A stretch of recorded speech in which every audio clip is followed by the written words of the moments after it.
Ladies and gentlemen, welcome into another episode of Billsology. I am your guy, DM3, and I am not joined by A. Rich because he's in Vegas partying up. So I am very fortunate enough to have a really good friend of mine. You guys know him from the Air Raid Hour on the Buffalo Fanatics YouTube channel, Mr. Dave Tilton, also known on the Twitterverse at Tilt Money.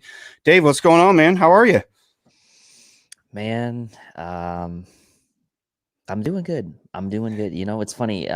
It's nice to take a little bit of a break from draft talk. I'm not going to lie, because I've been, you don't even want to know the amount of spreadsheets and books and crap I have right now on the draft. So to kind of take a little breather from that for a bit and all the mock draft mania that's going on right now is nice. So this is nice, man. And I appreciate you inviting me on here because I always joke around with Steve that no one ever wants me to be a guest. I guess I'm boring. So, They're asking the wrong people, man. It's funny you say that because I was looking at the SIS handbook last night, and I was laying in bed, and I was like, my eyes were getting crossed. I'm like, I can't do this. And then me and you were talking about doing a show, and we're like, yes, let's do mocks and this and that. And then the next day I was like, we can't. Let's do something else. Everybody's doing mocks, and that's okay. Like, that's all right. And we'll still see a ton more mocks the next 2 weeks. But it's like, let's just break the monotony, and let's go in another direction. And I think this is a good topic because not a lot of people have brought this up yet. And I think this is something off season is going to heat up as we go along. So we're going to talk about players, as you guys saw in the title, that we think are set to break out. And then we have some players that we think need to break out. And then I got a couple oddballs in here for Dave that he doesn't know about. I'm going to give him a couple surprise guys I want to get his takes on. It's the Dave Hour. We'll just call it that. So first things first, let's get some Bills news out of the way. If I can find my graphic. There we go.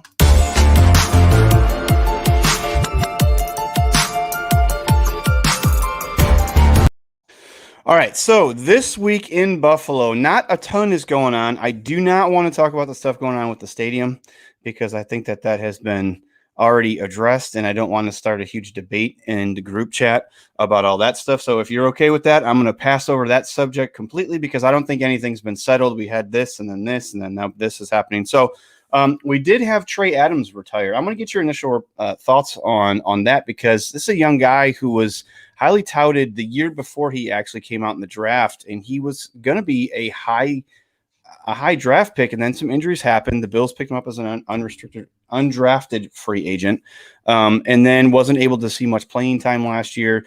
And then I'm not quite sure. I didn't read into all of the specifics on his decision to retire. From what I've heard, it's basically injury related. So what's your thoughts on that, and what does this change as far as perspective? I know we said we weren't going to talk about the draft, but does this change any perspective on what's happening in the draft, you think? Not for me. It doesn't. And the reason I say that is because of the investment that was made in Trey Adams. While he, was at one point in time highly regarded, we can't discount the injuries. And the fact of the matter is he was a UDFA. They didn't spend draft capital on him. we did bring Darrell Williams back into the fold. Obviously, we are still missing that swing tackle.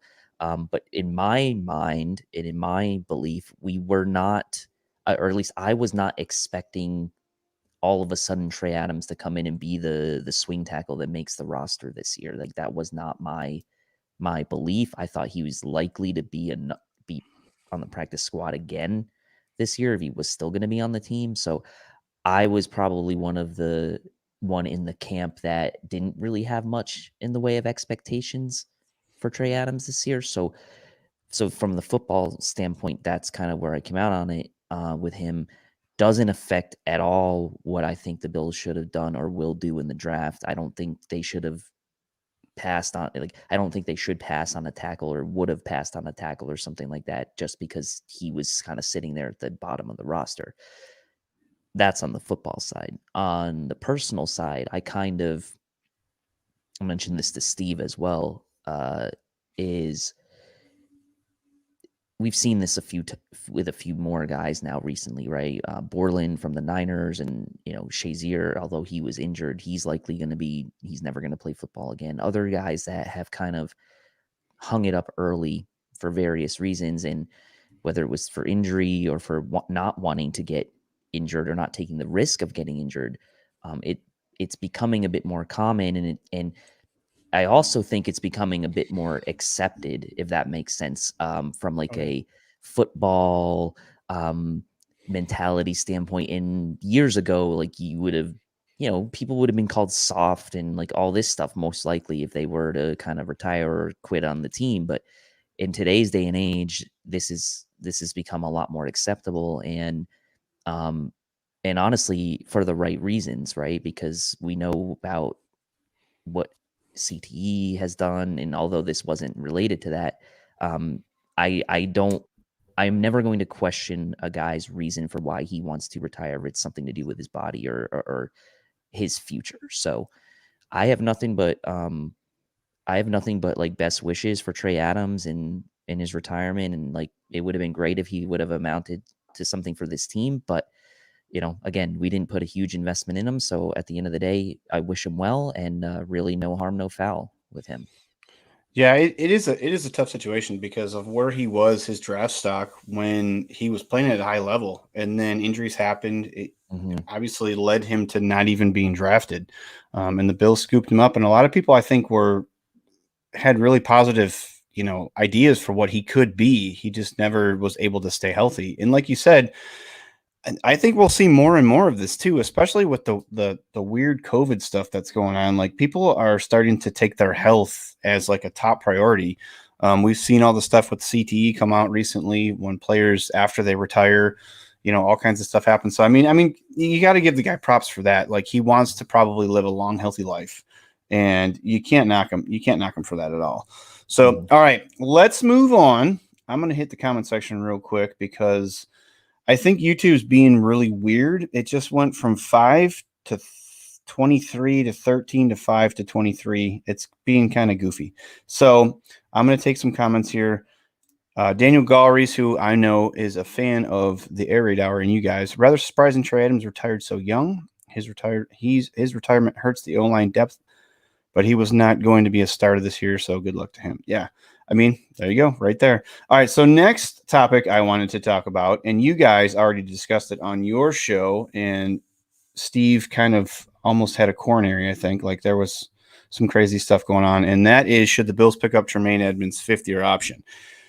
Now, I'm not going to go off on a tirade because I already did that I know that the Fanatics posted it on Twitter. We posted it on Twitter, and then going through the comment section was just absolutely insane. I had to get off of those tweets because you're judging a guy who has more career tackles by the age of 22 than anybody. Yes, he's played an extra season, but that's a benefit to him, right? I mean, for him to be able to do that, right? So he has 3 years under his belt, where Luke Kuechly, who's the next guy up on that list of tackles before the age of 22, only played 2 seasons. So if you give him a fifth-year option, what ultimately you're paying him $12.7 million to see if he can take the next step in year 4 and year 5, right? So you spent the draft capital on him to get him, in the first round. Why would you not? He's 22. Mhm. He's 22, and I know you guys went in depth about it, but I just don't understand why people think that there's a better option right now out there. I don't think there is. What do you think? What's your take on his fifth year option?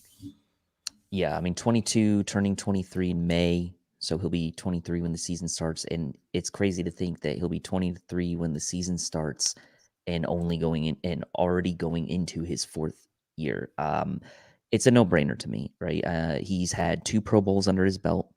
He had played exceptionally well his rookie season, and he was injured for the early parts of 2020. So I'm not using that as an excuse really, but when you think about all the things combined that factor into Edmonds as sort of a developmental player, a young player, not being 100% physically last year at a young age, maybe that affected him mentally as well, right? Whereas he probably, I don't know his injury history going back to high school, but like this is a guy who's probably never been injured in his football playing days throughout college and the NFL until last year. So there's a mental hurdle that you have to clear as well. And we talked about this during the season last year as well, is that the shoulder, especially for a guy that's going to be thumping, 8 to 10 times a game, trying to you know, take down runners and tight ends, like that is a big mental hurdle. If it would be a big mental hurdle for me, and I'm sure there's a mental aspect to it too. So you saw his play get better at the tail end of the season, and so to me, all of these factors aside, like who are you going to get that's going to be better than him? Like it's not anyone on the current roster, I can tell you that. Right. And are you going to draft a guy high and kind of, in my mind, waste a draft pick to bring in a guy that you think might replace him when you don't really even know if um, he's really tapped into his full ceiling yet? So that to me, it's way too early to think about him being gone. Pick up the option. And the other point I made the other night was that it's not like you're giving him an extension. You're not committing huge years and dollars into the future. You're just making sure that you get that team controlled fifth year. And then at the end of that, if you don't feel like he's worth it, then there's no long-term investment made. So picking up the option seems like a no-brainer to me. Yeah, we're going to find out here in about 2 weeks because May 3rd is the deadline for Josh and for Edmonds. So, I mean, I have a sneaky feeling that Josh is going to get an extension and they're just going to pick up Edmonds' fifth year. I mean, what's your thoughts on the two of those? I mean, that's a ton of money. I think that they'd worry about Edmonds next year, and I think that Josh they'll get done very soon. What's your thoughts on that? Well, it seems like based on reading the tea leaves is that we will get a Josh Allen extension. I'll put it this way, based on what Bean has said in reading the tea leaves, we'd be surprised if we don't get a Josh Allen extension sometime between the draft and when the season starts. So you're basically talking May to August, May, June, July, 4 months. You have a 4-month window where you're likely going to see a Josh Allen extension happen at some point during that window. I don't know when it's going to happen during that window. I imagine that the Bills are completely focused on the draft right now, and they're going to worry about that after the fact, knowing that they have these months ahead. But we should expect, I think, to see a Josh Allen extension happen during the summer. And I think you're right. We'll get the 5th-year option with Edmonds picked up, but there won't be a contract on top of that this summer. I think you'll see that maybe happen either during the season or at the end of next season. Josh's contract, I fully expect to get done this summer based on what we've heard from Bean. Yeah, and I just want to, forewarn Bills Mafia not to freak out if May 3rd happens and Josh doesn't get his fifth year option. People are going to start freaking out. That No reason means, to. that means one thing for me is that they're working on a long-term deal. How long that is and how much money everybody has an opinion on that, but we'll leave that for the experts and Brandon Bean. All right, so we wanted to do a show of something different because I've seen a lot of things posted about the 2019 draft and how it is going to affect the Bills roster this season with a lot of the players on it that at least I know that Dave and myself think are going to have an impactful year that are coming specifically from that draft. So I think we're just going to go player by player, and then we'll kind of bounce each other's ideas or each other's opinions off each other, and we'll take some comments. And we'll kind of see what everybody thinks in the chat. I'm having issues with YouTube, guys, so bear with me. The comments aren't showing up for some reason. I can see them on my phone, but not on the screen, so I do apologize. I'm not sure what's happening. But first and foremost, we can start with this guy right here. Our number one pick, first round draft pick in 2019, Mr. Ed Oliver. Now, a lot can be said about Ed Oliver in 2020 and him playing out of position. And a lot of people don't want to use that as an excuse for Ed Oliver because everybody brings up Quentin Jefferson, who played out of position all season, and the Bills released him, which I still think he was the guy they should have kept. But that's for another show. I think if you got Ed Oliver playing one tech, he's completely out of position and he's not used to doing that. Not saying he can't do that, but you're not going to get what you saw the second half of 2019 when he started to come on and he was getting after the quarterback. And he seemed like he was starting to catch up to the NFL speed of the game.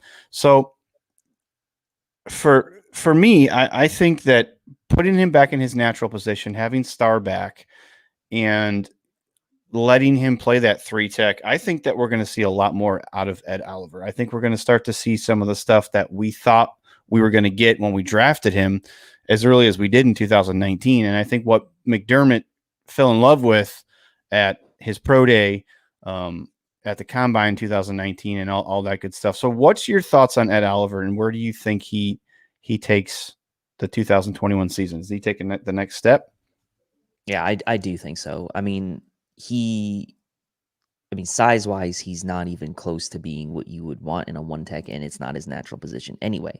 So Daniel's right here. He says moving Ed Oliver back to his correct position should help him, and it really should, right? He's going to have Star doing the dirty work, eating up those blockers. And what is Ed Oliver really best at? And that's kind of, getting into the backfield, making plays, letting others kind of worry about taking up blockers in the run game, and really disrupting the quarterback, right? And that's kind of his bread and butter. And the fact of the matter is like, I am going to use it as an excuse that he was playing out of position because he's not built to play one tech. Like that's just Exactly.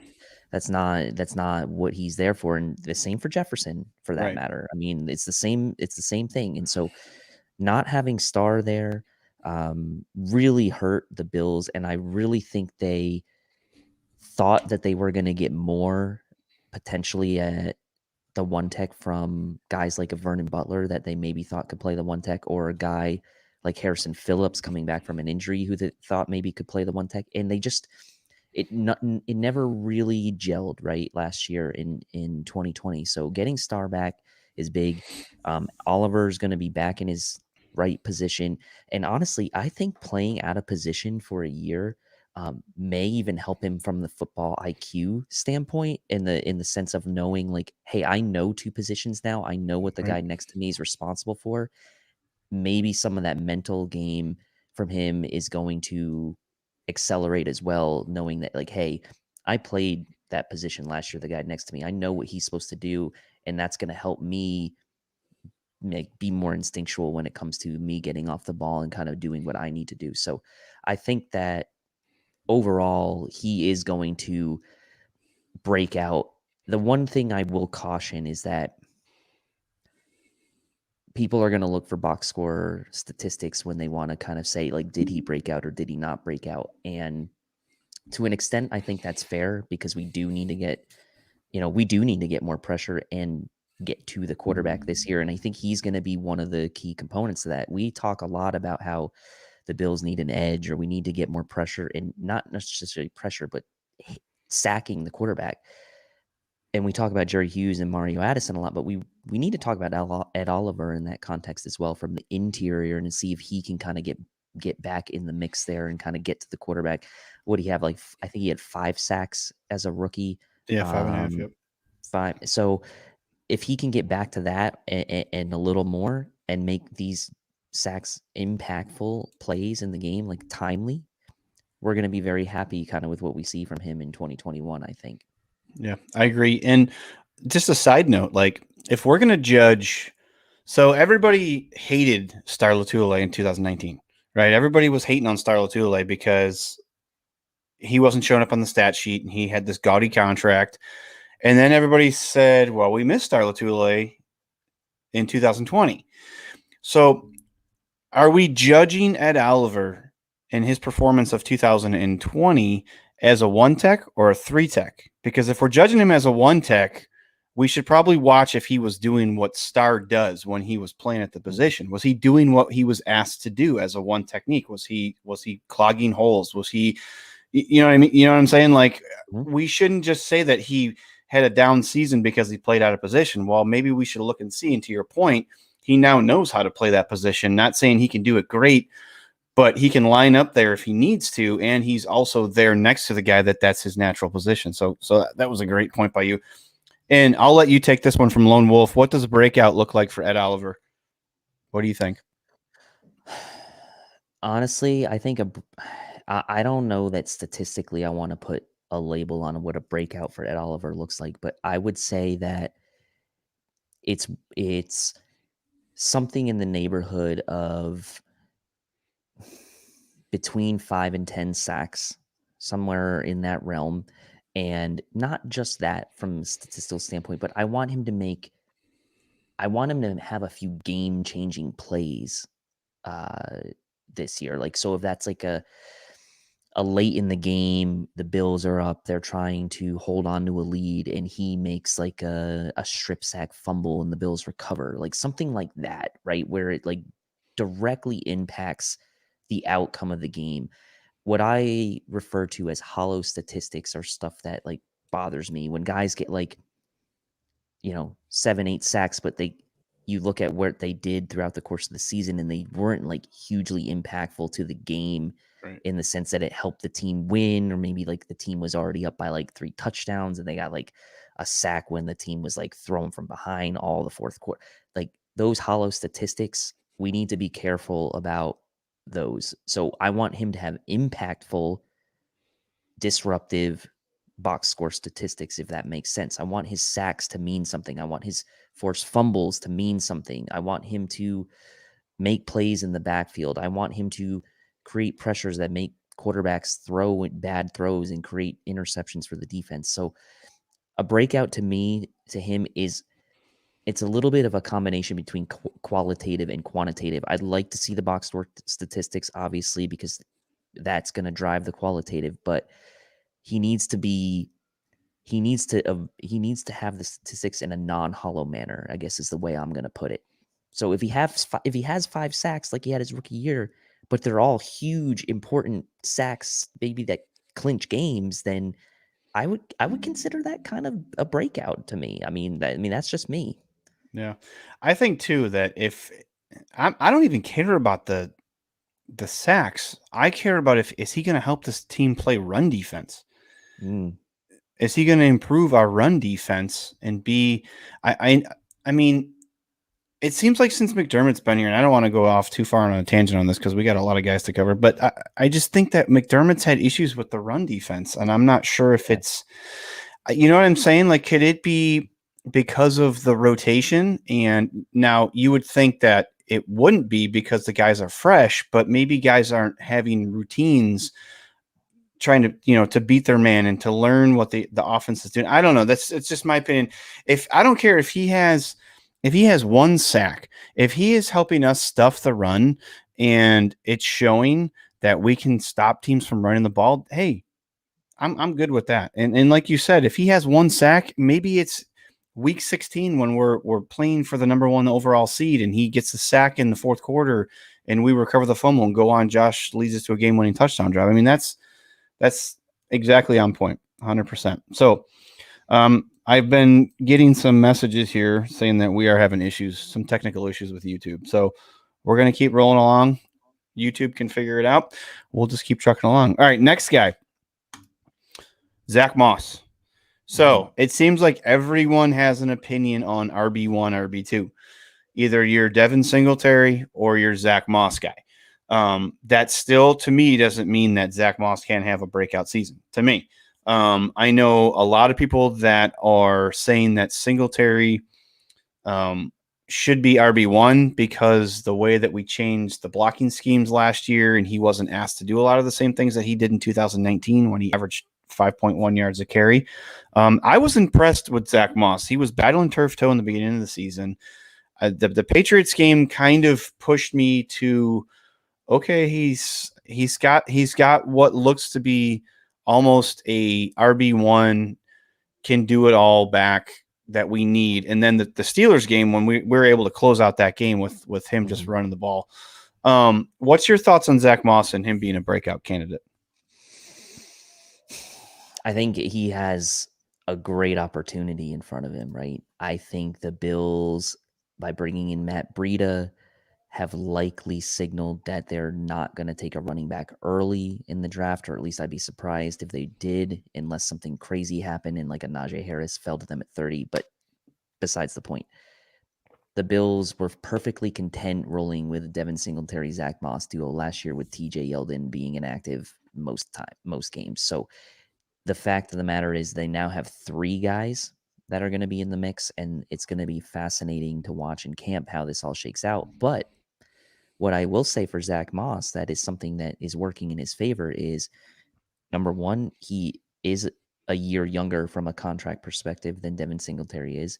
And number two, they only signed Matt Breida to a 1-year deal, and they didn't go out and they didn't spend money on an Aaron Jones or a running back like that.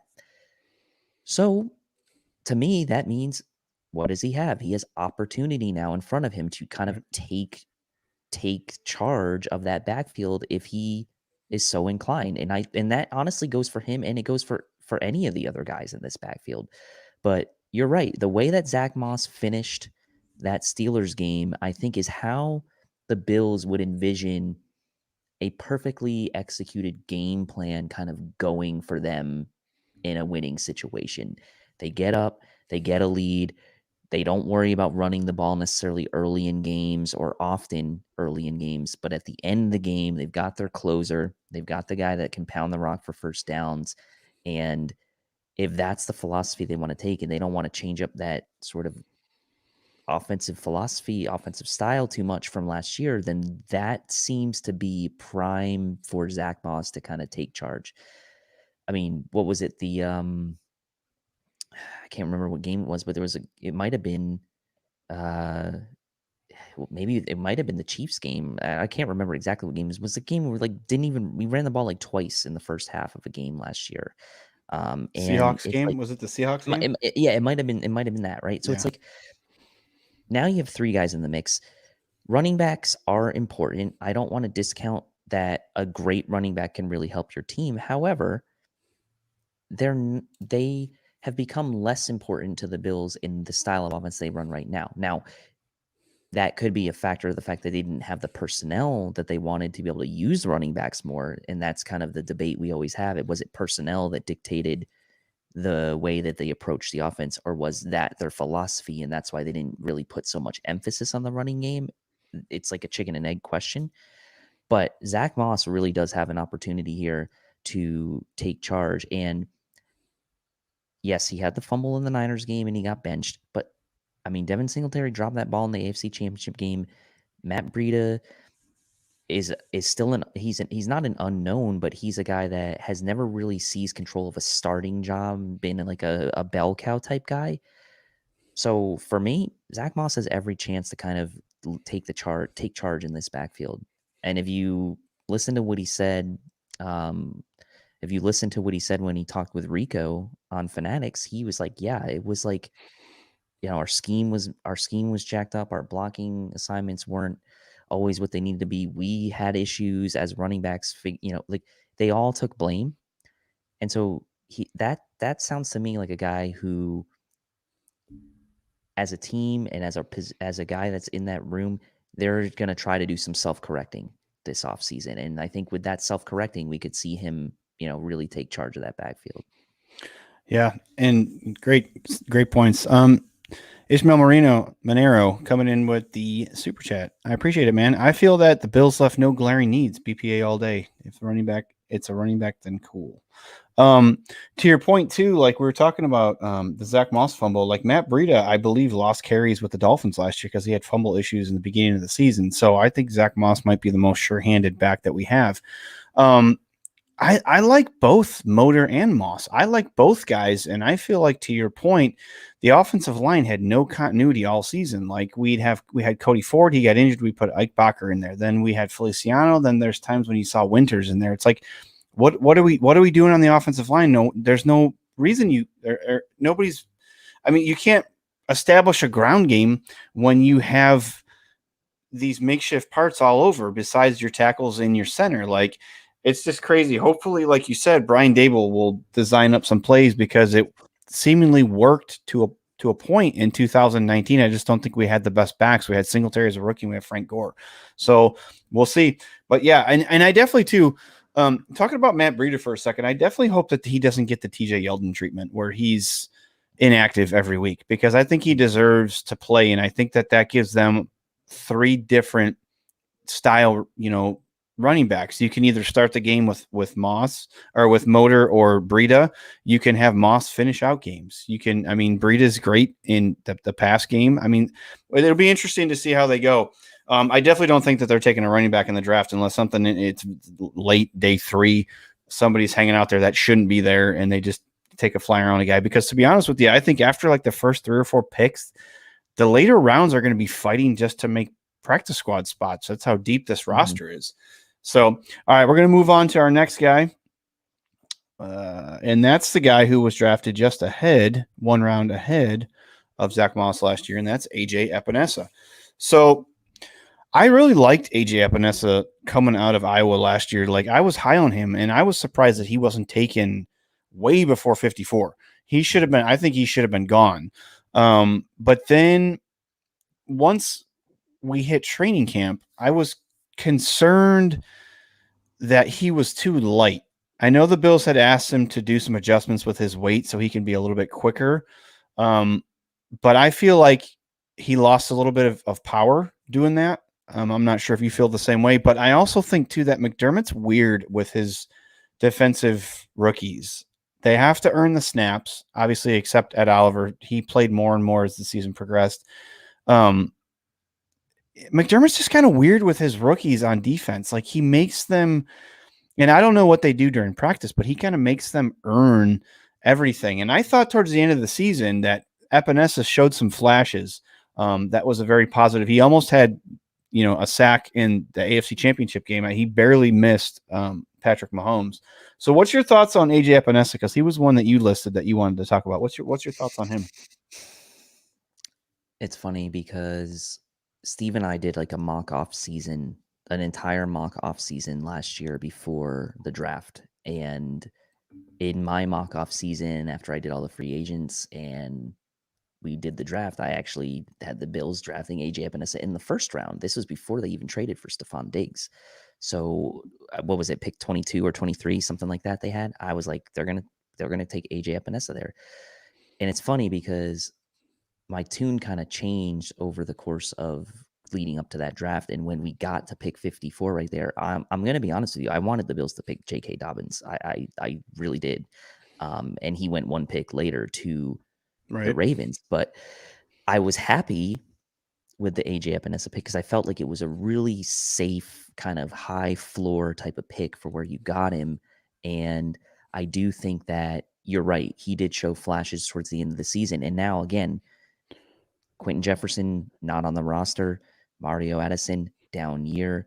Jerry Hughes, 1 year older. Like, there's a spotlight on AJ Epinessa this year. He's going to need to produce. And you're right. Like, McDermott makes him earn that time.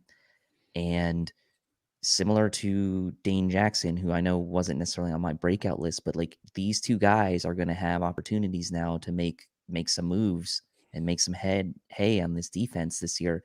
And I expect AJ Epinessa to be a better version of what we had in Shaq Lawson, meaning I think he can get to the quarterback more often than a guy like Shaq Lawson. I think he's got better pass rush ability than a guy like Shaq Lawson, and he can still set the edge and defend the run, especially if he brings that weight up just a little bit, not maybe necessarily all the way to like the 280 range, but like in that 270 range, 265, 270 range where the Bills kind of like that that that size on that one side, then he really could be an important factor in this defense this year. And I also think from AJ's standpoint, think about what happened on the draft. He got passed over.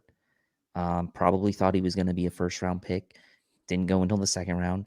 You saw the Bills embedded video where they came out and they were like, "We don't know why you dropped so far. You shouldn't have dropped so far." He's going to have a chip on his shoulder this year, I think. And obviously, he was inactive for many of the games early in the year, but he's going to have a chip on his shoulder this year with something to prove. And he comes across to me as a guy with like a little bit of that attitude, and I expect that to translate in camp and into the season. So and again, people are going to be like, what does Breakout look like for him? Like, he had 1 sack last year. If AJ Epinessa has, a handful of sacks in 2021, I'd be happy. If he's anywhere around like 5 sacks, and like, again, they're meaningful sacks, I think that's fair. And again, you mentioned with Ed Oliver, what's he going to do to help the run D? Same thing with AJ here, right? It's an entire unit's responsibility on that front. Like, they all need to be better against the run. So he needs to be good against the run.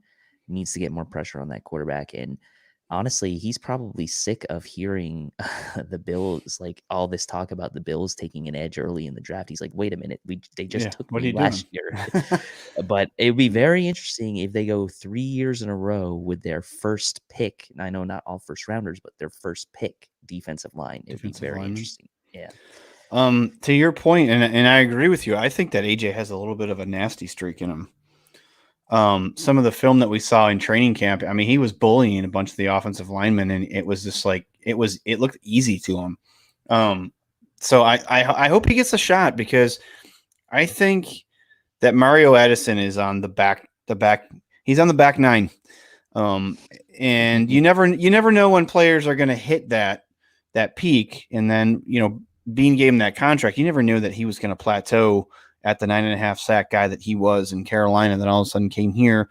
Obviously, and I think our D line gets a bad rap for last year, and I really don't think it's fair. I mean, we can talk about pressure on the quarterback, and Bean even came out and said we got to get after the quarterback, but there was so many things that were against these guys, leading into the season and throughout the season. I mean, offenses were historically better. I mean, there was no training camp. These guys were all new, working together. You got all these moving parts that are learning each other's roles. Yep. Star opted out. So there was a lot of stuff that went on. And that's why I don't think we're going to draft an edge rusher. I don't think early. I think maybe day 2, maybe 3rd round, 4th round, if there's somebody there that's on their board that they really like. But I don't think first round, if they stay at 30, is going to be an edge rusher. I think they're going to address that later on, because like you said, you got AJ, you're just going to slap AJ Epinessa in the face again, after he just got slapped by 53 or 31 other teams through 53 picks last year. And Bean's calling him saying, dude, I didn't know you were still going to be there, but you're coming to Buffalo. And then he didn't play it all last year. So I don't know, maybe that's the fuel he needs. And Bean always likes to, iron sharpens iron. So we'll see. I got a super chat from Iron Mike. AJ will be our best defender this year, especially with the corner we get in first round. I love you, Iron Mike. That's for another show. I don't want to talk about the draft. I really don't want to talk about the draft. I got into an argument with somebody on Twitter this morning about my draft, my cornerback rankings. And they don't agree with me because I don't just spew out stuff that PFF puts out there and just regurgitate all their information. So anyways, we're going to move on. So I skipped a segment earlier. So because we were running with it. So I skipped a segment earlier. Tilt Money's going to get exposed to tweet this. I warned him earlier. So we're going to play our little promo intro, and then we're going to talk about some tweets from this week.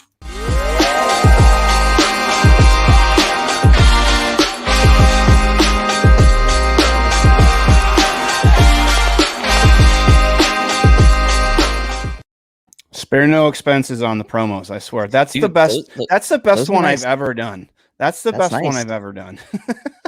And if you guys, I liked it. Yeah.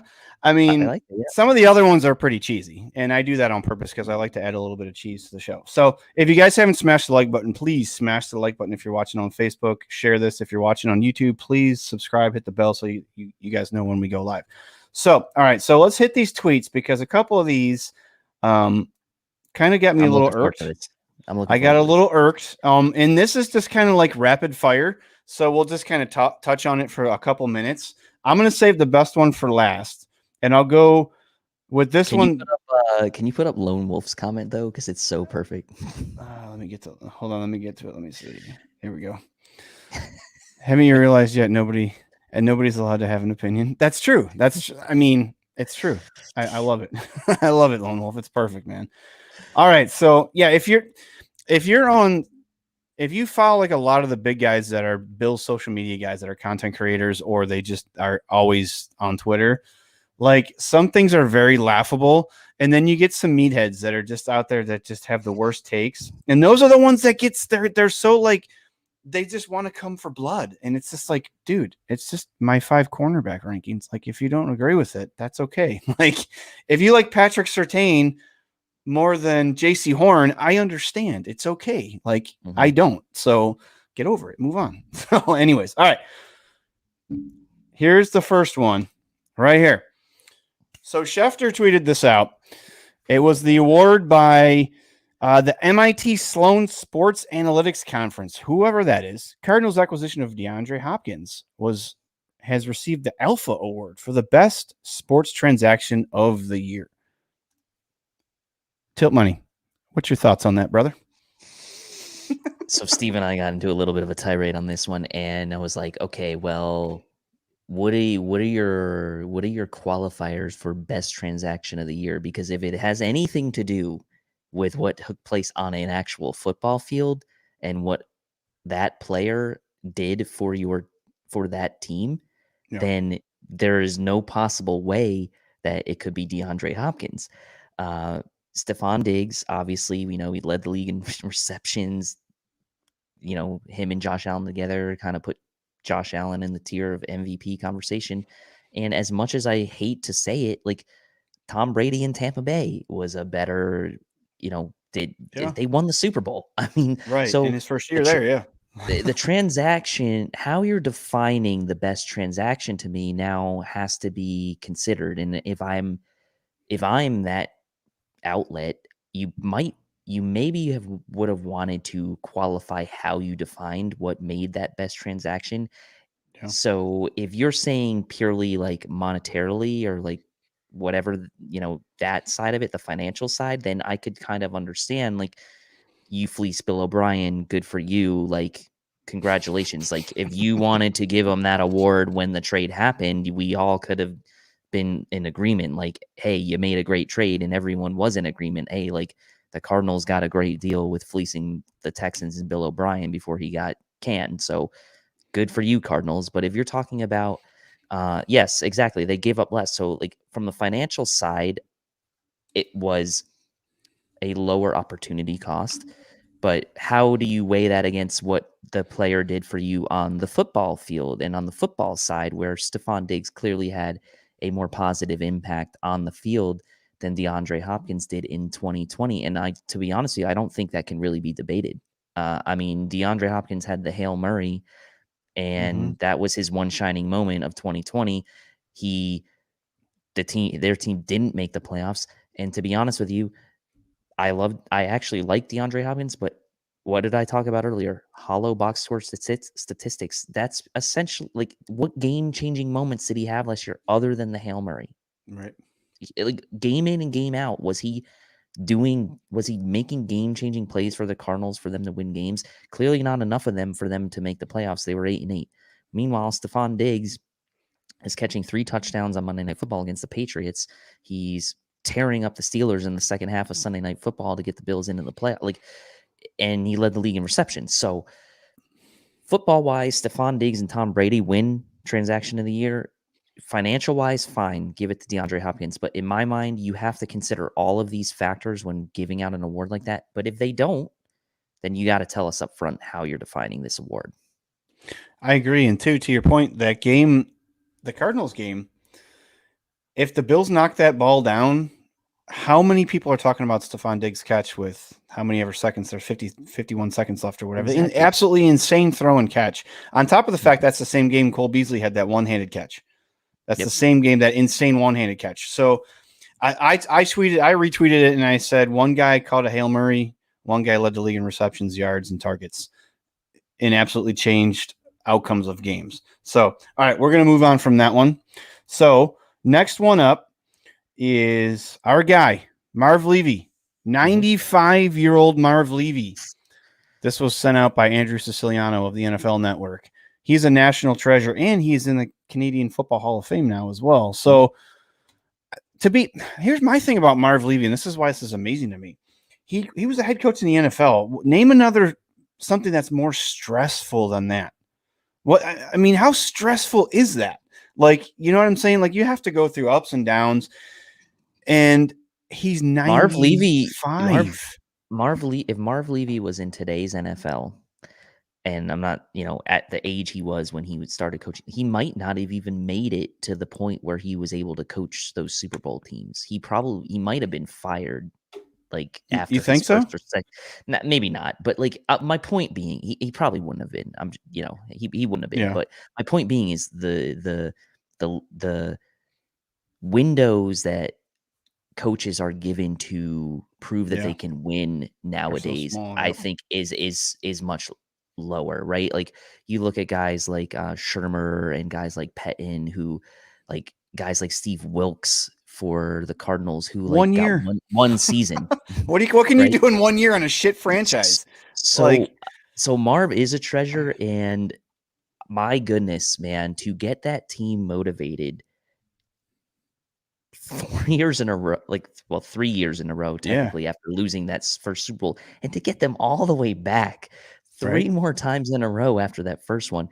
The mental strength that you have to have, not on top of all the football execution and the breaks that have to go your way during the season.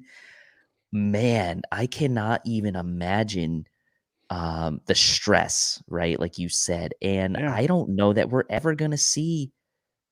I mean, the Chiefs have now made it to the Super Bowl 2 years in a row. They would have to make it 2 more years in a row just to match the Bills. Right. And that I don't know that that's something that's ever going to happen again in today's NFL, man. It's a and rarity. And everybody just wants to talk about the losses, but you were still good enough to win your conference every single year. That's insane. And my point was the dude's got to have like a heart made out of something special, because he's 95 years old and he lived through all that. And he's still, I mean, I watched the interview. He killed it. I thought he did a good job. So He's sharp. all right, on to the next one. This one comes from our guy, Marcel Louis Jacques. The Bills are running it back in 2021 with largely the same roster, but the continued development of 2019 draft class will be a key factor in how successful Buffalo is. And that's kind of why I was going to do this before we got into our segment, but of course I got sidetracked. And that's where I was going with, like, we have so many guys from that draft, not just this past draft, that we're expecting big things out of from 2019.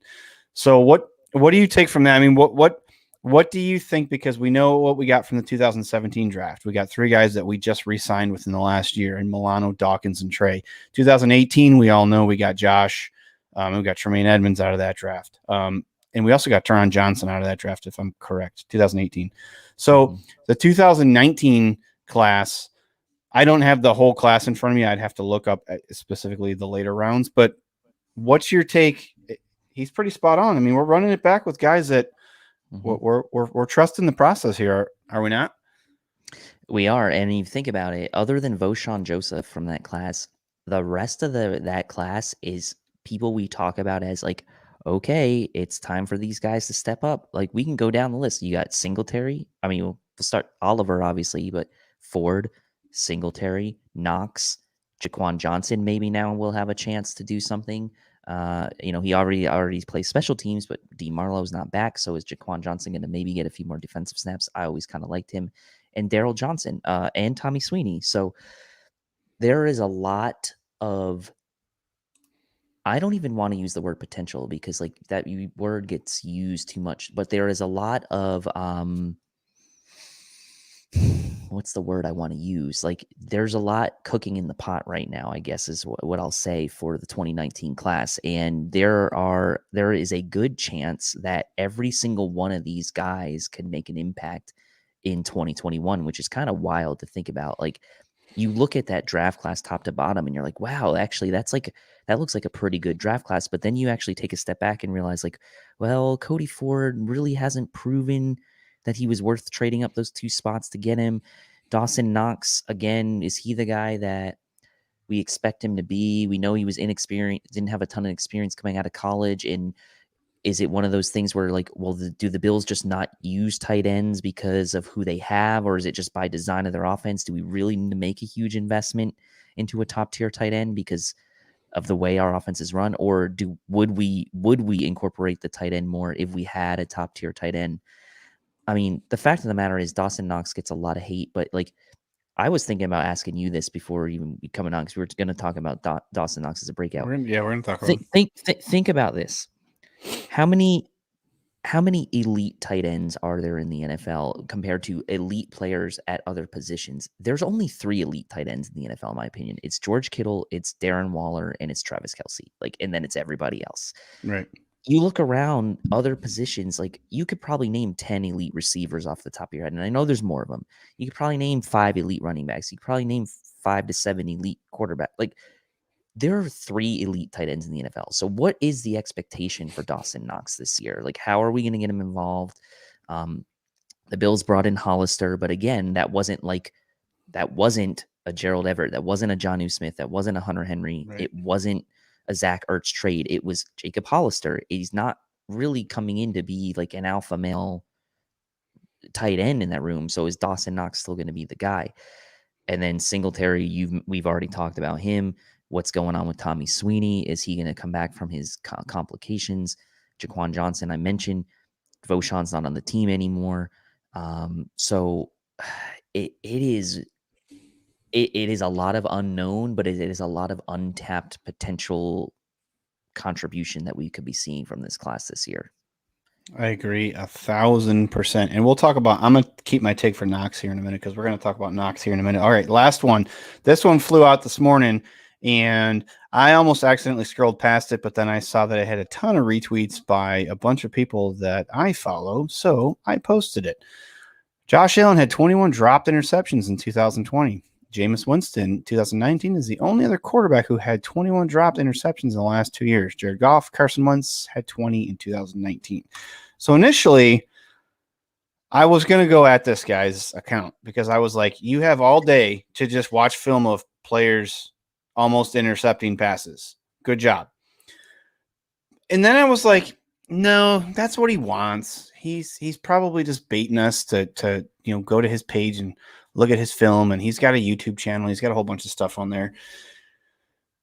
I hate the bad statistics, analytics, because you could do this with how many quarterbacks? Patrick Mahomes had 20 last year. Who cares? They weren't intercepted. It's like, it's not a league of what if. I mean, how many dropped touchdown passes did Josh have? How many dropped passes at all did he have? Like, it doesn't matter. Like, back touchdowns from yeah, I mean, formations. I know. Like, why do we care about what could have happened? Like, I just think, if anything, you should make film and you should call out these DBs for dropping 21 interceptions. Like, if they're clear cut, and I watched all 21. I got to say, I watched all 21 because I'm like, all right, let me see. There was like 4 or 5 that were bad decisions by Josh, but the other ones were like, you wanted to see if there was a chance for a contested catch. I get that. Or the receiver seemingly didn't cut the route right, or the DB just made an exceptional play on the ball, which happens in the NFL. So what's your take on this? And then we'll move on from tweet this. I just totally blatantly disregarded it. I didn't watch it. I just, like, you're a better man than me. I'm not falling into the trap. I'm just not even going to give it the time of day. I fell.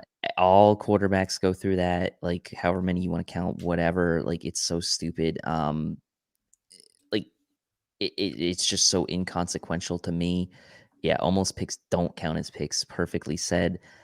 Just like the touchdowns that we had to Gabriel. Like Gabriel Davis could have like had a team's worth of touchdowns if he didn't have all those called back last year. Yeah. So like if you're like my point is if you're gonna try to quantify something like that, wouldn't you have to quantify like all the other variables, and then you're just going down a black hole of like Right. a never ending analytical like a narrative that can never be like fully like tightened up and like closed, right? Because you're just like constantly going to have to throw in different variables to it. So I moved right past it. Yeah, it's like I went on his page and I'm like, after like 4 different clicks, I'm like, I feel like I'm watching YouTube at like 2 o'clock in the morning, and they just keep sending me this awesome shit that I really want to watch. But I ended up I was done with it after that. All right, so let's move on. So we talked about players that we thought were set to break out. Now we got players that we think need to break out, make an impact this season. You kind of touched on this player, and we were just talking about this draft. So Harrison Phillips, we need to see what you got this year. Now, I know coming back from that injury, and then last year he was kind of deep in the rotation, and they brought in a couple, DTs last year in the offseason. So where do you think the right fit is for Harrison Phillips on this defense? I mean, to have an impact, or is he not going to be what we thought? I mean, ultimately, people I thought when they saw him after he was drafted were like, oh my God, it's the next Kyle Williams, because we were so used to seeing a guy that looks like Kyle Williams, plays like Kyle Williams, and then all of a sudden he was thrown in the rotation and he had a season-ending injury. And so what's your thoughts? Where do you think he fits in on this defensive line? I think actually he could be like a swing backup, if that makes sense. I think he could be a swing backup at either the 3 or the 1 tech. He's got decent size, right? He's 300 plus pounds. He's got decent, athleticism for a guy his size. He's a guy that's easy to root for, that's for sure. Like everyone likes him, everyone's rooting for him. He's another year removed from that injury, which this is kind of like the sweet spot, I think, when you talk to most medical or hear from most medical people, it usually takes that extra year to come back from an ACL. And a guy his size, that's probably something that maybe takes a little bit longer than it would for someone who's just a little bit more of like, I don't want to call it like normal size. But for me, how many mock drafts have you seen with the Bills taking a 1 tech? It's just like Harrison Phillips has to be sitting there like, whoa, I'm still on this team. Like I still have something I need to prove. Him, Justin Zimmer, Vernon Butler, Starr, Ed Oliver, like there is a good chance, and I'm not saying that I want this to happen, but there is a good chance that the Bills don't draft a defensive tackle. Yeah, And I like Justin Zimmer. I really like Justin Zimmer. And it could be, it very well could be that there's still a potential that Vernon Butler gets cut. I know we restructured him, but there's still a potential that he could get cut. I think that it's going to come down to maybe, and Pierre said this the other day, it could come down to Vernon Butler or Harrison Phillips at the end of the day to make this team. And it's going to be a fascinating competition to watch in training camp. Like it's not a flashy, sort of sexy competition to think about, but like Harrison Phillips, Vernon Butler, Justin Zimmer, Justin Zimmer flashed a little bit last year. Vernon Butler had some moments, and he's a former first-round pick. Like it will be telling if the Bills don't draft a defensive tackle and this competition comes down to Harrison Phillips and Vernon Butler, let's say, or even Justin Zimmer, and it's a 3-way competition and 2 of them make the team. I think Harrison Phillips is really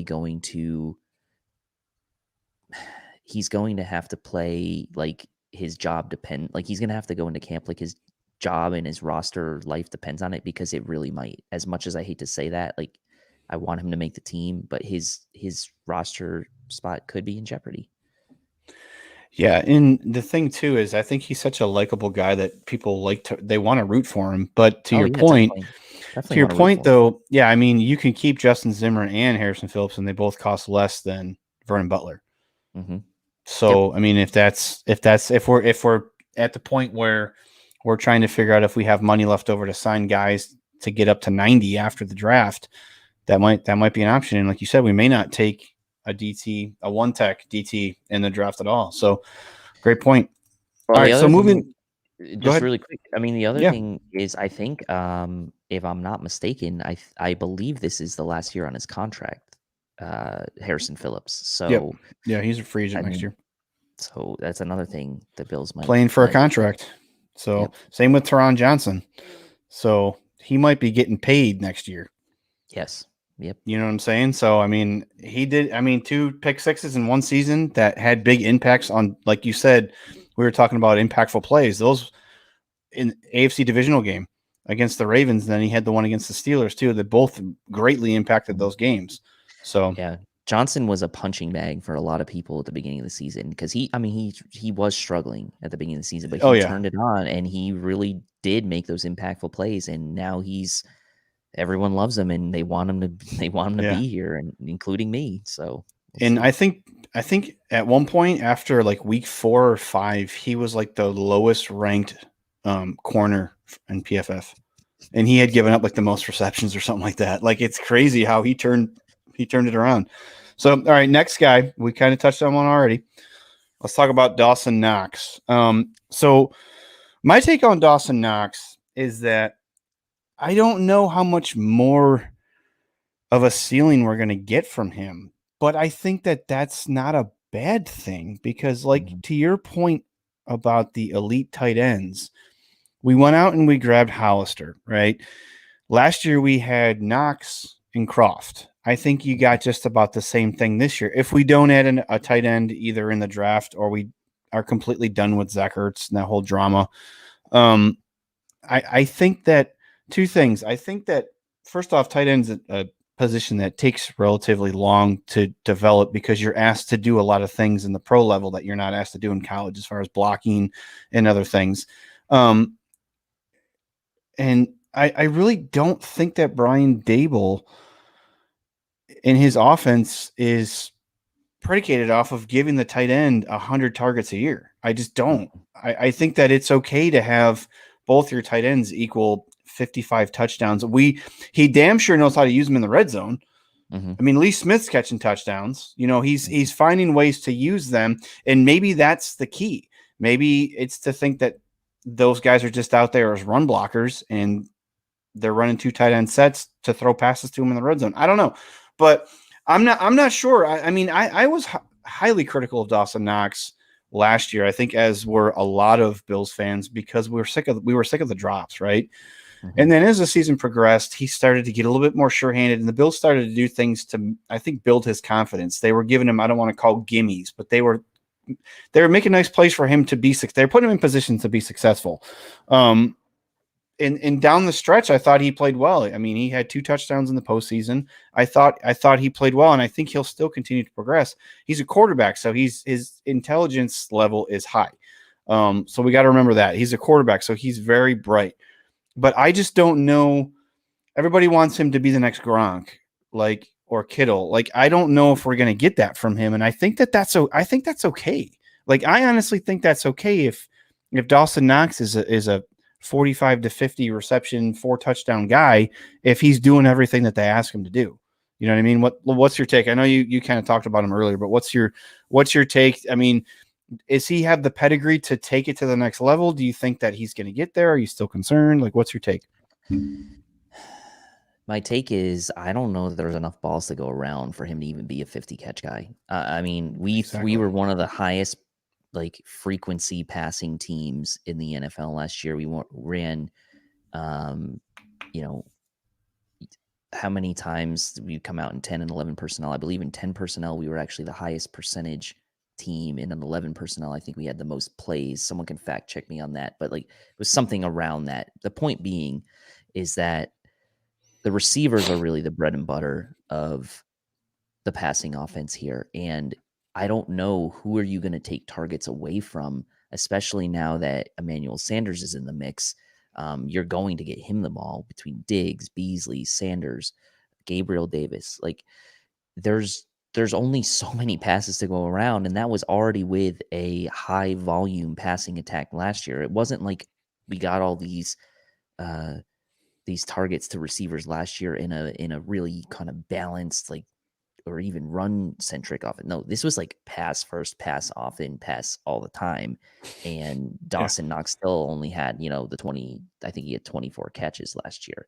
So to me, my thing on tight end now, I've kind of gotten to the point where I'm like, unless you have a Kittle, a Waller, or a Kelsey, like I don't care about tight end that much. I really don't. Like I want a guy that like if you throw it to him, he's gonna catch it, he's gonna make plays in the red zone.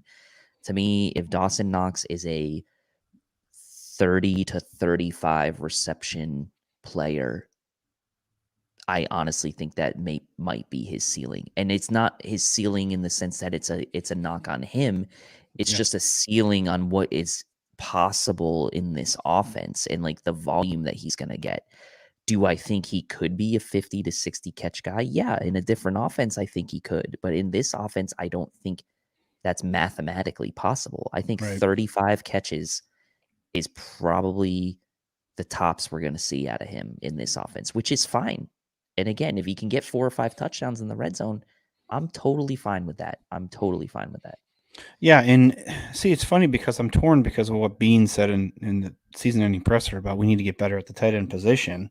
Now, I don't know if he was just blowing smoke because Bean does that sometimes, but if the tight end wasn't a huge part of our passing attack, unless we're considering a guy like Lee Smith, who was huge key factor in blocking, right? So what are the tight ends' role in our offense? Because it wasn't catching passes last year because they hardly ever threw to the tight ends, and they used them in different ways. They used Croft differently than they used Dawson Knox. They used Lee Smith differently. I mean, it'll be interesting to see for sure. It's also possible that they were looking at tight ends and receivers, and the fact that they signed Sanders, kind of led them away from tight end. Maybe had they gone out and signed like a Gerald Everett, then they wouldn't have signed an Emmanuel Sanders, and they may have done something schematically in the offense this year to kind of True. involve the tight end more.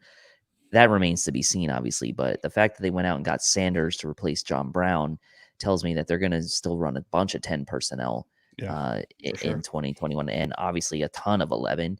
So we're going to see a ton of rotating those 4 guys in 11 personnel sets. And I think that fourth receiver is more. I think the fourth receiver on the Bills is more important than the tight end. I mean, I agree. that's just have my opinion. But hey, I think Emmanuel Sanders is more important than Dawson Knox, and that's kind of. I mean, I guess he's not the fourth receiver, but Gabriel Davis, the fourth receiver, is more important than Dawson Knox. Absolutely. I agree with you 100%. 100%. All right, last guy. Kind of touched on him earlier. This is the big one. All right, so I'm very opinionated on Cody Ford. I didn't like the pick, to be honest with you, because DK Metcalf was sitting there, but we've moved on. We've gotten other players since then at the wide receiver position, and we're good there. So, but DK Metcalf, though, man, I know it still hurts. It hurts me still. We wouldn't have got we probably would never got Diggs though. So, and we probably still have John Brown and still DK Metcalf, John Brown, and Cole Beasley doesn't. We probably still would have got Gabe Davis, I think. I mean, but anyways, I digress. Are you on the team that he was drafted to be right tackle? Or are you right guard guy? I am. I was on the team of give him a chance at tackle, and if he clearly shows he can't do it, then slide him inside, because to me that was a natural progression of events that you could take place and not look bad in the eyes of like whatever analysts, media, people looking at the team, like, and even for your own team building, looking at yourself, like, yeah, we're gonna draft him to play tackle. If it doesn't work out, we're gonna slide him into guard. Now, when you do that, you have to be pretty damn sure that he's gonna be a good guard, and we don't know that yet.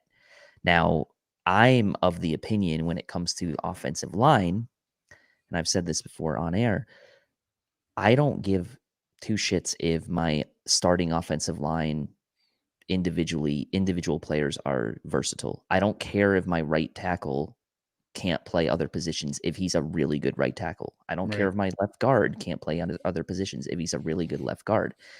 I want my reserves to have some versatility, like a Butker, like a Ryan Bates. That's all well and good. Give me a swing tackle as a backup, cool.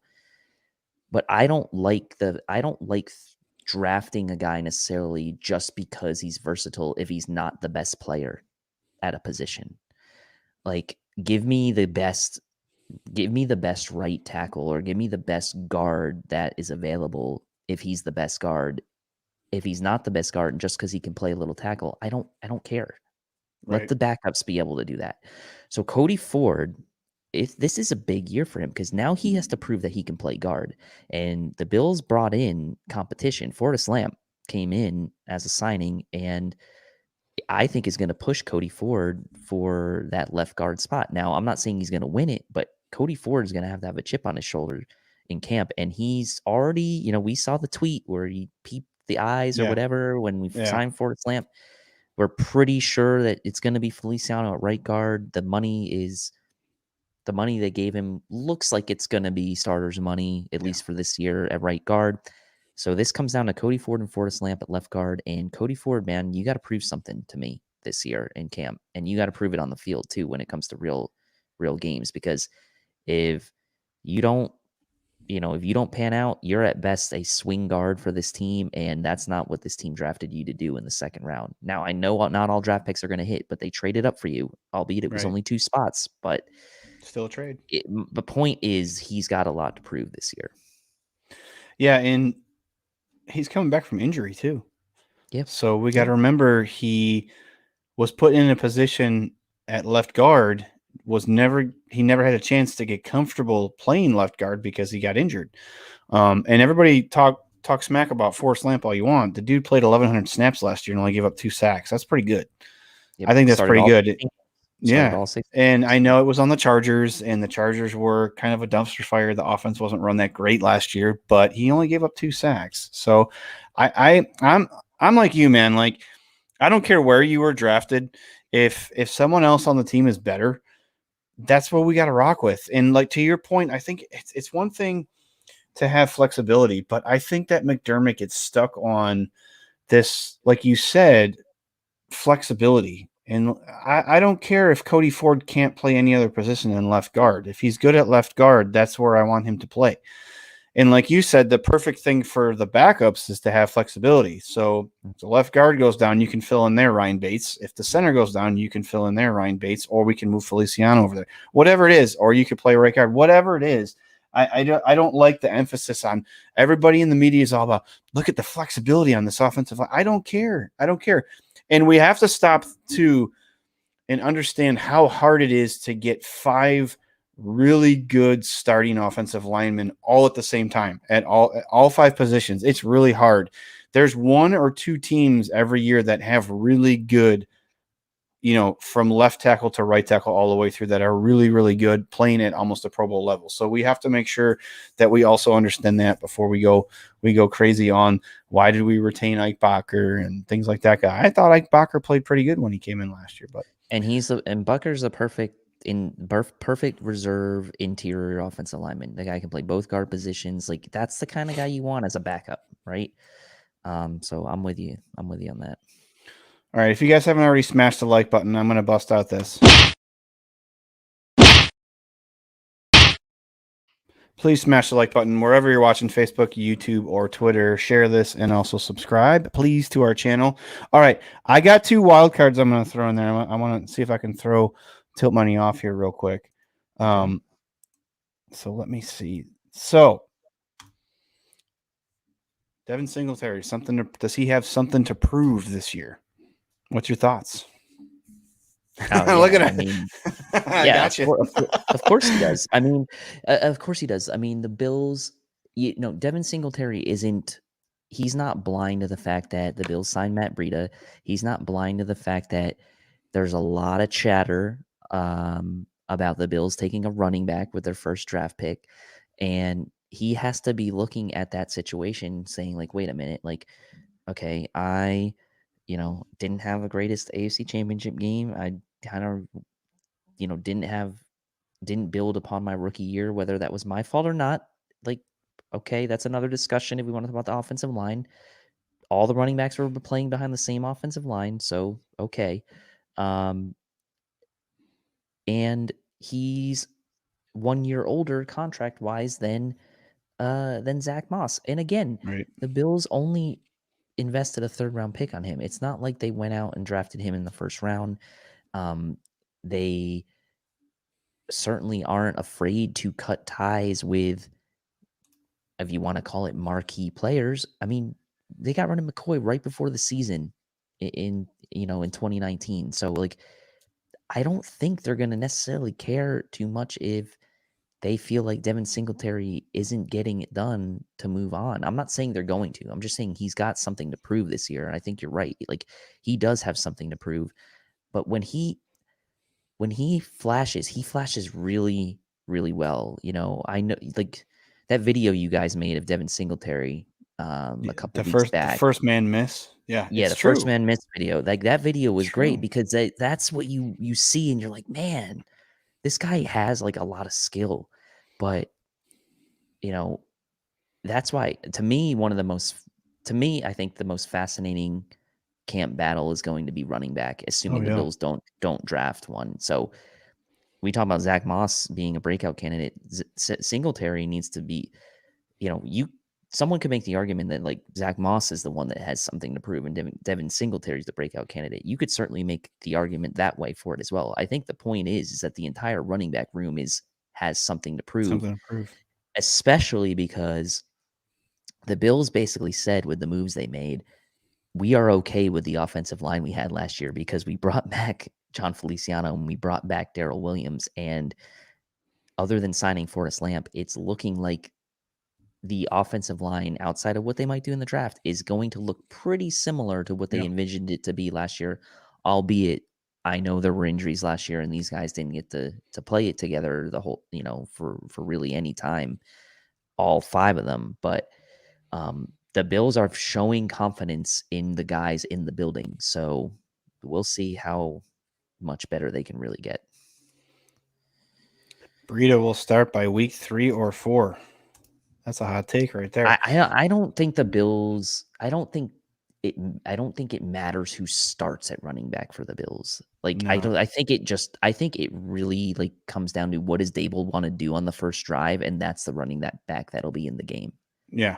I don't Because think the Bills, the Bills threw more on 1st and 10 than any other team in the NFL, and it was when they were winning too. There was games when they're up 31-7 and they start drives by throwing the ball because that's just what they do. So, and it's going to be interesting because I preached all season to activate TJ Yeldon.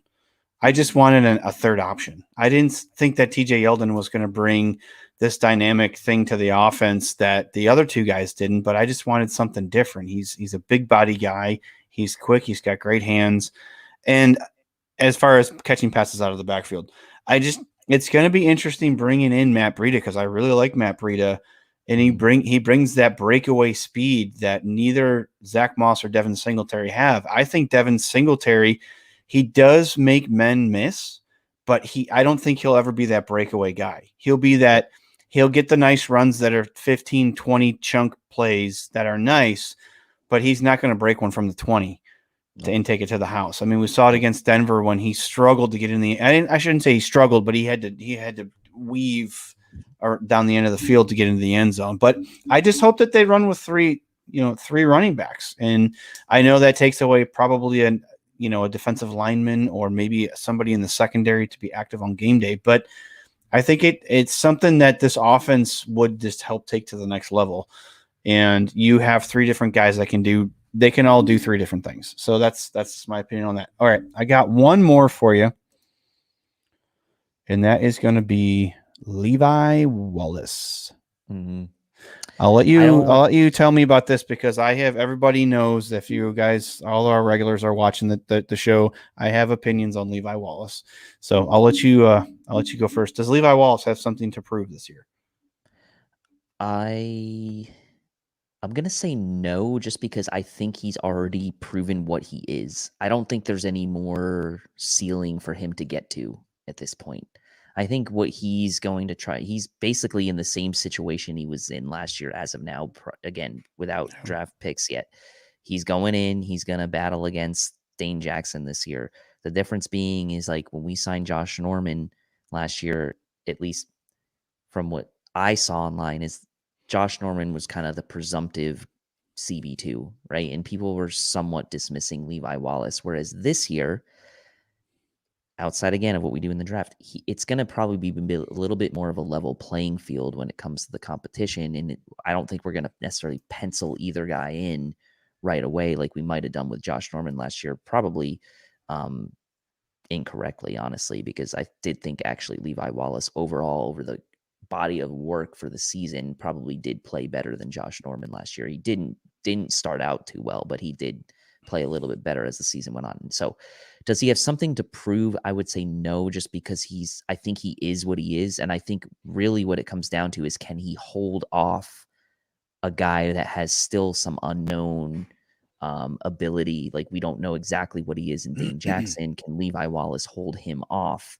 in a competition outside of high draft capital being used on a corner? So I will say, to answer your question, as of now, no. If the Bills draft a corner high, then I don't necessarily think he still has something to prove, but he's going to have to try to then battle it out for that third cornerback spot, like that third, be the first guy off the bench type of guy. I agreed with the first. Well, I agreed with most of it actually. In to not kind of steal your thunder, but I think we've seen this, like to your point, the ceiling for Levi Wallace. And my guy A. Rich always talks about the fact that if the floor for your CB2 position is Levi Wallace at his ceiling, which a lot of us think he's not going to get much better, that's okay if that's your floor. If your floor is having Levi Wallace and you can't end up either in the draft or whatever's left after the draft and free agency, bring somebody in to compete, then you also have Dane Jackson, who's sitting right there, who the team absolutely loves. And I think that they feel like they got something special that they didn't really expect with Dane Jackson. I'm not saying, I mean, he's a 7th-round pick, so I'm not saying they didn't think he was going to come in and be a guy that could compete for CB2 at some point. I just think that they're pleasantly surprised at how good he actually is and how he's progressed, because I liked him. I liked Dane Jackson a lot last year. In the flashes that we saw him, I think he's one of the best tackling DBs that we have. He's quick to the ball. So it's going to be interesting to see what they do at 30. If they stay there, if they trade back into the second, whatever they do at 30, I think they're going CB at 30. That, to me, that's the position that you get I think besides running back, I think for this team, for the Bills, I think that if you take a CB at 30, that's the immediate, the biggest impact position right now for this team. I mean, what's your thoughts? Is there another position that you think, if so, say we draft Asante Samuel Jr.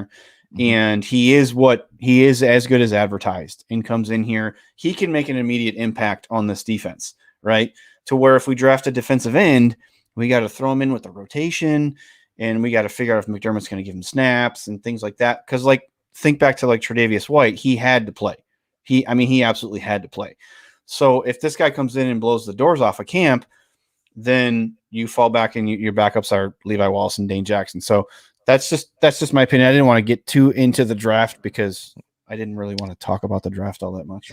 No, but I agree. I mean, one of the things that I really like the idea of is getting a stud cornerback opposite of Trey White on a rookie contract while you're paying Trey White big dollars, especially in this window the Bills are in. And I've made this public on Twitter. I've said this, is that you need to be able to stop Kansas City at the end of the day. You need to be able to stop some of these other high-powered offenses in the conference, whether that ends up being the Chargers or the Browns or the Ravens. Like, you need a stud cornerback opposite a Trey that you can pay on a rookie deal and kind of give yourself that little window where you have two really good corners, but you're only paying one of them big dollars. Right. And to me, that makes a lot of sense to do that. I look at it like 1 year removed, and you go back to 2020, and you say, well, we had Trey, we had what we thought was going to be maybe a career resurrection with Josh Norman that didn't pan out. You had Levi Wallace, and then you had an unknown commodity in a 7th rounder in Dane Jackson. Fast forward to 2021, I really like the sound of Trey White, high draft pick corner, Dane Jackson, Levi Wallace as my 4 boundary corners. That to me sounds really appealing, especially now that Levi Wallace has another year playing time and Dane Jackson got some experience last year. That to me sounds like a really solid group of corners, and I could definitely get on board with that. So like, I really like the idea of CB at 30, and it's funny because we've talked about like the defensive line, we've talked about running back, we talked about CB, like wide receivers, like you could make a case for and against like almost every position to Oh be yeah. picked at 30 other than quarterback. Like you could make the case that like, oh, pick a CB, you can make the case edge, but you could also make a case, well, no, we already have Epinessa, we got Addison back, Hughes is still there. You can make a case for receiver, even like Oh yeah. Sanders is only here on a 1-year deal. Beasley's gone after 2022. We need to get a slot guy who can learn under Beasley. CB to me is the one that's like, if you look at that position and you're like, they really only have, uh, Trey, Dane Jackson, and 3 Levi guys. Wallace Yeah. outside of like Cam Lewis and like practice squad guy. Like Yeah. it's glaring. Like it is a glaring need, and it could potentially be a perfect blend of need meets value when it comes to pick 30. And that's kind of what I'm hoping for. I said on Twitter today, my heart wants Asante Samuel just because he's like one of my favorite players in the class, even though he maybe isn't the best corner rated wise in the class. That's where my heart keeps leading me, man. So we'll Yeah, see. I think too with this draft, I think things are going to get stirred up because of how the mocks are coming out. It's like it's pretty consistent. Once you get the first round, the big guys are gone. But I think there's going to be some things that are going to happen that I think there's going to be like 3 or 4 of the guys that we corners I'm talking about that we would have thought were gone, and we're going to have like a nice, we're looking at a nice selection to pick from instead of saying, well, I hope that Asante Samuel Jr. falls, or I hope that Caleb Farley falls, or somebody like that. I think that we're going to be able to pick, and I was talking about this with Akeem the other day. Like, how many teams in the NFL have 2 shutdown corners? It's few and far between. So we're at a point and it's just another, testament to Brandon Beane. We're at a point where if we can add a starting caliber corner from the draft, I mean, it's insane that we have no glaring holes. Like everybody's been mentioning, we have no glaring holes, so it's best player available. But if we can have the receiving core that we have all 5 starters at offensive line, and we can have arguably, if we can get one of these corners, we'll have arguably one of the best secondaries in the NFL. Like, this team's going to be a tough out next year. I'm sorry, but it just I is. mean, you get a stud corner at 30. Your secondary is Hyde and Poyer, Trey White, stud corner at 30, and Teron Johnson as your nickel. I mean, you're looking really good in that secondary. I And mean, then I know Daniel mentioned like doubt the Bills go corner at 30 because McD can find a good CB2 later, but like, isn't now the time to strike? Like, if you get a stud and then let him coach him up on top of that, yeah, right? If he's so good of a coach and coach CBs, get the guy with all the talent and then coach him up on top of that. And you've got someone who can be elite to pair next to Trey White. And guess what? They did pick Trey White in their very first draft in the first round. So, like, the fact that we say that they can pick corners late and develop them, that's great. Like, Levi Wallace is an example. He was a UDFA, Dane Jackson. But, like, they also have picked a corner in the first yeah, round in this regime. So, I mean, it's fascinating discussion. I'm not saying Daniel's wrong by any means. I'm just saying, like, for sure. I really think now is the time to strike on a guy like that. Like in the first, like early. I think it's a good time. I agree 100%. Like you said, why wait? We're not always. I think sometimes we get too wrapped up in some of these late round picks that have worked out, like the Matt Milano 5th round. Like, oh my God, look at what we did here. It's not always going to happen. So why wouldn't you just go after the guy that is Almost never a top? Yeah, is why don't you go after a guy that is pretty much the closest thing to a sure thing that you can in the draft, and have that and just lock that down now. So Yeah, because what if you do and you go and you pick like a Jason Owa and he busts? Like, you're gonna sit there and look at like, Man, we could have had like Greg Newsome or somebody like, and you. If Yeah. we do that, I will scream. If we take Jason Owa and Greg Newsome sitting there, I think Newsome is the second best corner in this class. Honestly, I think I watched it because we're putting some stuff out on IG for him tomorrow. I watched a ton of film on him this morning. I was like, oh my man, he's quick to the ball. His recovery skills are nice. He's really good. He just doesn't have necessarily the interception numbers, but man, I mean, I was looking at the SIS book, and it was when I did my rankings on him, he had the fewest yards allowed per game of any cornerback in the draft. Now I know like there's like that's skewed a little bit because the Big Ten maybe doesn't throw as much as like some of these other conferences, but Yeah. I mean, dude allowed 11.9 yards a game in 2020. I'm telling you, his recovery time, I think he's the second best corner, but that's just me. Everybody's corners, they rank. Everybody loves one guy over another guy. This guy's fast. This guy's long. What do you got? So, Daniel says, I don't think you should use your top draft pick on a CB2. But so then what do you use it on? Do you use it on an edge player that might not play right away? I mean, there's no guarantee that an edge guy is going to play right away. I mean, it's tough. I mean, you can make, like I said, you can make a case for and against all these positions. Like if they went edge, if they went Quiddy Pay or Jalen Phillips, I'm not going to be upset. I'm not going to be upset about it. Like I'm just, I'm just kind of leaning towards corner. That's kind of what I want. Yeah, and I think too, this is a weird draft because I think the first 4 picks, well, the first 3, I think for sure are going to be QB, and then Atlanta is going to be the wild card in this whole thing. Is someone going to call them and offer the farm for the number 4 pick so they can take Kyle Pitts or whatever the heck they want to do? If they want a quarterback, if there's another team that wants a quarterback, but how often late in the first round where there's defensive end / edge rushers taken that make immediate impacts that in the past, how many drafts? I mean, Vernon Butler was 30th overall. I mean, this is the type of stuff we're talking about. It's 30. If you can get one of the best cornerbacks in college football at 30, I don't see why you wouldn't do that. And then you don't have to, I don't know. I just feel like McDermott loves corners and he loves being able to coach him up. And if you can get a guy that is a first team All-American in the first round, he's just sitting there. Or if you have a pick of 3 of them that are just laying there for you and you could just be like, I'll take that one and put him in my system because he fits perfectly. Why wouldn't you do that? Why would you take a defensive end when you just drafted one, like you said, last year, and he hardly played last year? And you still have Addison under contract. You got Jerry Hughes this year. I don't know. We could go on and on probably all night about who we should take at 30. So, all right, that's going to just about do it. We've been an hour and a half, Dave. This has been fun. What do you guys got going on over at the air raid hour for the next couple of weeks leading up to the draft?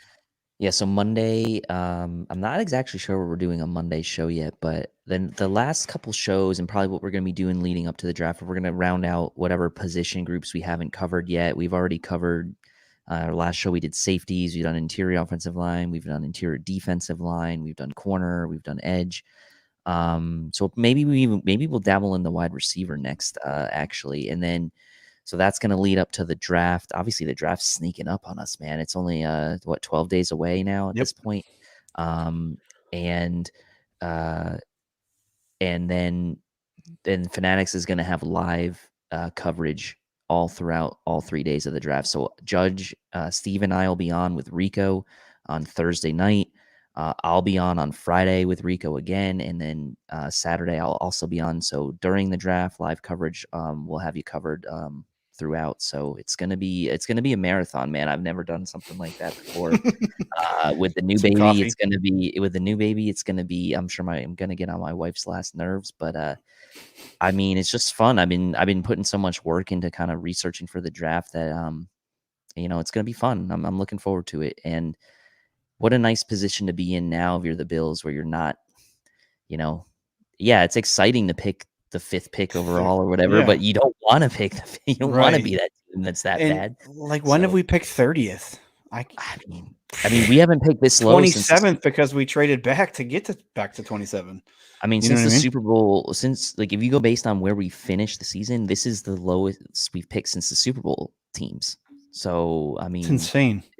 it's wild. It's really wild. It's a good problem to have. And I'm going to preface this too. We're going to do some draft stuff. We're trying to figure out exactly who we're going to have on, but myself and Akeem will be here. We're going to have a couple of our guys on. I probably won't be on all day Thursday, Friday, and Saturday just because I have other things. I can't sit in front. I don't know how you guys do it with the marathon stuff. I can't do it. But we're going to have. I don't know how I'm going to do it. I've never done it. It may not work, but we're going to try. Yeah, we're going to have some draft coverage as well. And Dave, this was fun. I really appreciate you spending an hour and a half of your Saturday, even though you didn't really have to, but you did anyways because you're an awesome dude. And yeah, check out Fanatics. Follow Dave on Twitter. He's been putting out a bunch of his mock drafts, and it's good stuff. It's really insightful stuff. For Mr. Tilt Money and for me, I'm DM3. This is Built in Buffalo, and I will see all of you guys next week. Have a good night.